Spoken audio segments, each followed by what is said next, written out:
Level 1. The borrower's friend. You are 23 years old. You work the counter at a strip mall between a nail salon and a vacant unit that used to sell phones. The sign above your head says fast cash, no credit check. You did not choose this job for any noble reason. You chose it because it paid $2 more an hour than the warehouse. Your manager trains you in one afternoon. He teaches you the smile. He teaches you the words quick and easy. He teaches you never to say the word interest out loud if you can avoid it.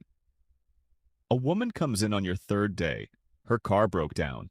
She needs $300 to get to work next week. You run the numbers the way you were trained. $300 now, $345 due in 14 days. You do not say the number out loud as a percentage. If you did the math, it would come out past 300% a year. Nobody does that math at the counter. She signs. She thanks you. She calls you a lifesaver on her way out the door. You feel good about that for the rest of the shift. You do not think about the 14 days yet. 2 weeks later, she is back. She cannot pay the full amount. Your manager taught you exactly what to do here too. You roll it over. She pays a fee to extend it. The $300 she borrowed is now costing her more than the car repair itself would have. You watch her face when she understands this. She signs anyway. She has no other door to walk through. You go home that night and you tell yourself you are just doing a job. Everyone needs cash sometimes. You are simply the one who says yes when the bank says no. You start noticing a pattern. The same faces come back every 2 weeks, not new people. The same people over and over, rolling the same debt forward, paying fees that never touch the original amount. You realize the store does not actually want people to pay it off. A paid-off loan earns nothing further. A rolled loan earns forever. You do not build this system. You just work inside it and you are good at your job. Level 2, the manager. Your store hits its numbers every month and corporate notices. You are 26 now. They promote you to manager of your own location. You get a small bump in pay and a much larger set of targets. Corporate does not care how you hit them. They care that you do. You learn the real metric that matters is not new customers. It is rollover rate.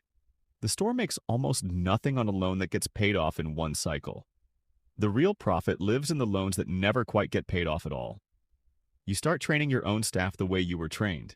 You teach the smile. You teach quick and easy. You teach them never to say the number out loud. You hire a woman named Renee who is uncomfortable with the rollover pitch at first. You take her aside and tell her what you were told once. People are adults. They are choosing this. Nobody is forcing them through the door. She nods, but you can tell she does not fully believe it. Neither did you once. A regular customer named Marcus starts coming in every payday like clockwork. Groceries, gas, his daughter's school fees, small amounts each time, $150, $200. He always pays the fee. He never quite pays down the principal. You calculate quietly one slow afternoon that he has paid your store more than $4,000 in fees on an original loan of $250. He does not know that number. You do. You do not tell him. Telling him is not part of the job. You hit your rollover target that quarter, and corporate sends you a bonus and a certificate. You frame the certificate. You do not frame the number you calculated about Marcus. That one you keep to yourself, folded up somewhere you do not look at very often. Level 3, the regional owner. You save enough and you take out a loan of your own, an ironic thing you do not spend much time thinking about. You buy the franchise rights to 5 locations across the county. You are 31 now. You are the owner, not the employee, and the math finally belongs entirely to you. You study your own numbers the way corporate once studied yours. You learn that the ideal customer is not desperate exactly. Desperate people sometimes default, and a default is a total loss. The ideal customer is stable enough to keep a job and keep coming back, but never quite stable enough to break the cycle. You do not say this out loud to anyone, but you start choosing store locations with this customer in mind. Working-class neighborhoods, near check-cashing places, far from banks. You hire managers and train them exactly the way you were trained.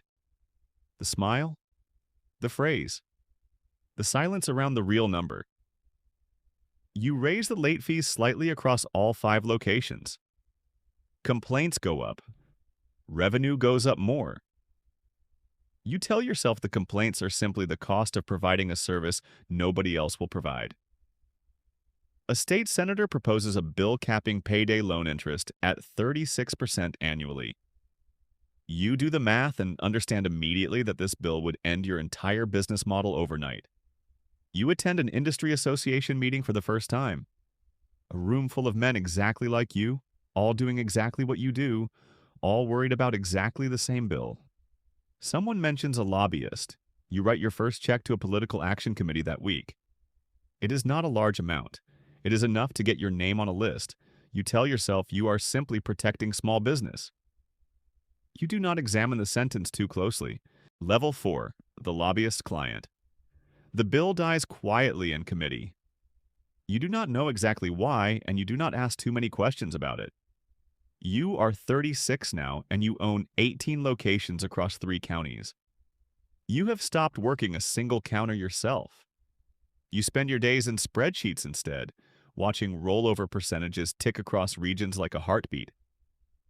You give money every election cycle now to whichever candidate the association tells you to. You attend a fundraiser dinner and shake hands with a state representative who calls your industry an important credit option for underserved communities. You repeat that phrase yourself later to a local reporter who calls, asking about a customer complaint. It sounds better coming from someone else's mouth first. A customer named Renee, no relation to your old employee, takes out a loan to cover a hospital bill for her son.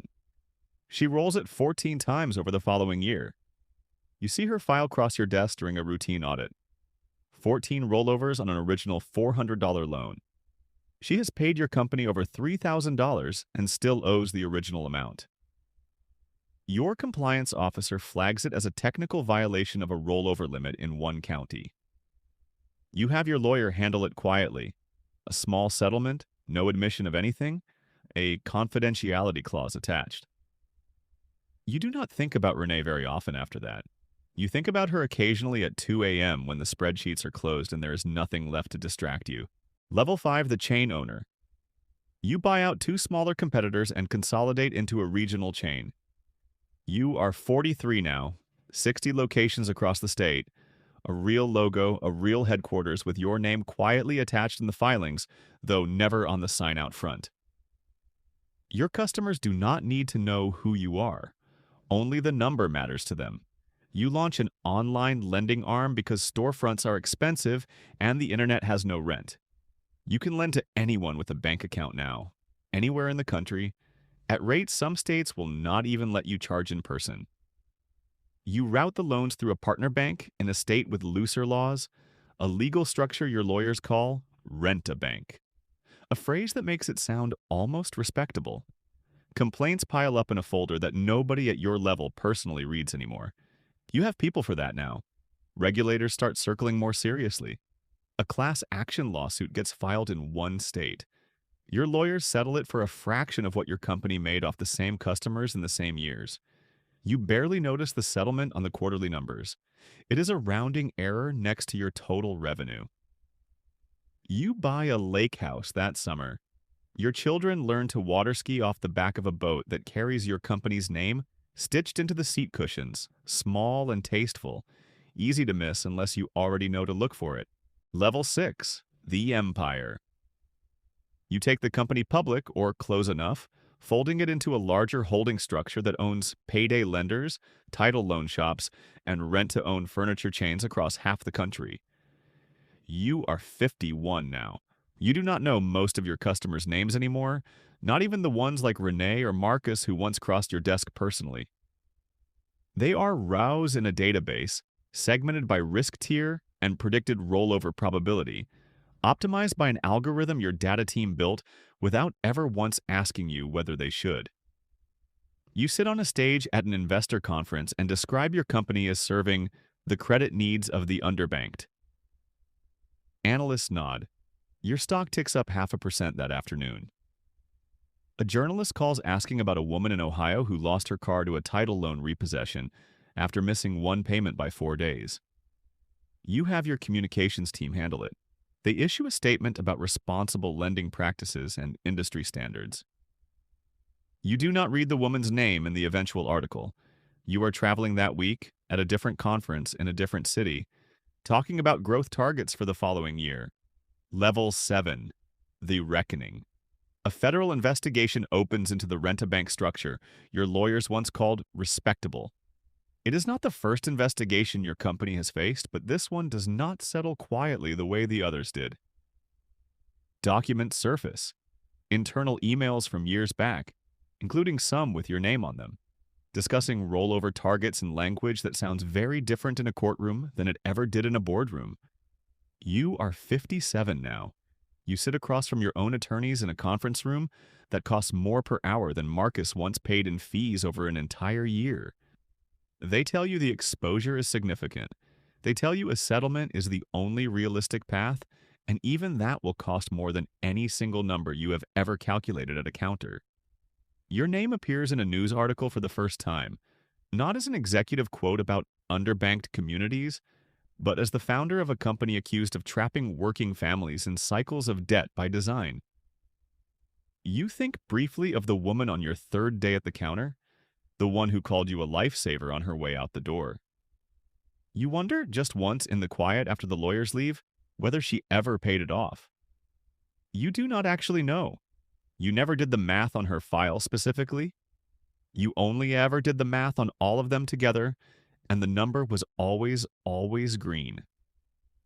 Somewhere tonight, a 23-year-old stands behind a counter between a nail salon and an empty storefront, learning the smile, learning the phrase, being told never to say the real number out loud. He does not know yet what he is the first link in. He will learn. They always do. The cycle continues.